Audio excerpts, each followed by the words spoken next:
Japan में हमेशा से ही मछलियां खाने का एक जरूरी हिस्सा रही हैं और ये जितनी ताजी होती हैं, लोग उसे उतना ही पसंद करते हैं। लेकिन जापान के समुद्री तटों के आसपास इतनी मछलियां नहीं होती कि उससे लोगों की डिमांड पूरी की जा सके। इस वजह से मछुआरों को समुद्र में दूर तक जाकर मछलियां पकड़नी पड़ती हैं। लेकिन मछुआरे समुद्र में जितनी दूर मछली पकड़ने जाते, उन्हें लौटने में उतना ही अधिक समय लगता और मछलियां बाजार तक पहुंचते पहुंचते बासी हो जाती और इस वजह से कोई उन्हें खरीदना नहीं चाहता। इस समस्या से निपटने के लिए मछुआरों ने अपनी बोट्स पर फ्रीजर लगवा लिए। अब वे मछलियां पकड़ते और उन्हें फ्रीजर में डाल देते। इस तरह से वो और भी देर तक मछलियां पकड़ सकते थे और उन्हें बाजार तक पहुंचा सकते थे। पर इसमें भी एक समस्या आ गई। जापानी लोग फ्रीजर में रखी हुई मछलियों और ताजा मछलियों में आसानी से अंतर कर लेते और फ्रीजर में रखी हुई मछलियों को खरीदने से कतराते। उन्हें तो किसी भी कीमत पर ताजी मछलियां ही चाहिए होती। इस बार इस समस्या से निपटने के लिए मछुआरों ने एक शानदार तरीका निकाला। उन्होंने अपनी बड़ी बड़ी जहाजों पर फिश टैंक्स बनवा लिए। अब वे मछलियां पकड़ते और उन्हें पानी से भरे टैंकों में डाल देते।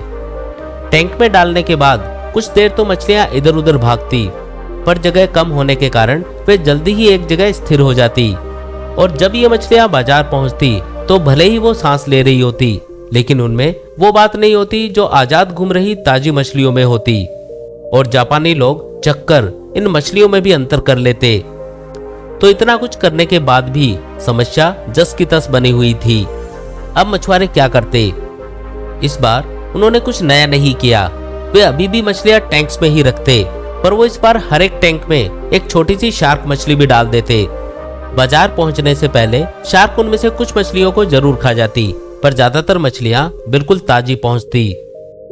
लेकिन ऐसा होता कैसे? दोस्तों, क्योंकि शार्क बाकी मछलियों के लिए एक चैलेंज की तरह थी। उसकी मौजूदगी बाकी मछलियों को हमेशा चौकन्ना रखती और अपनी जान बचाने के लिए वे हमेशा अलर्ट रहती। इसलिए कई दिनों तक टैंक में रहने के बावजूद उनमें स्फूर्ति और ताजापन बना रहता। दोस्तों, आज बहुत से लोगों की जिंदगी टैंक में पड़ी उन मछलियों की तरह हो गई है जिन्हें जगाने के लिए कोई शार्क मौजूद नहीं है। और अगर दुर्भाग्य से आपके साथ भी ऐसा ही है, तो आपको भी अपनी लाइफ में नए नए चैलेंजेस एक्सेप्ट करने होंगे। आप जिस रूटीन के आदी हो चुके हैं, उससे हटकर कुछ अलग करना होगा और एक बार फिर जिंदगी में रोमांच और नयापन लाना होगा। नहीं तो बासी मछलियों की तरह आपकी भी वैल्यू कम हो जाएगी और लोग आपसे मिलने जुलने की बजाय बसते नजर आएंगे।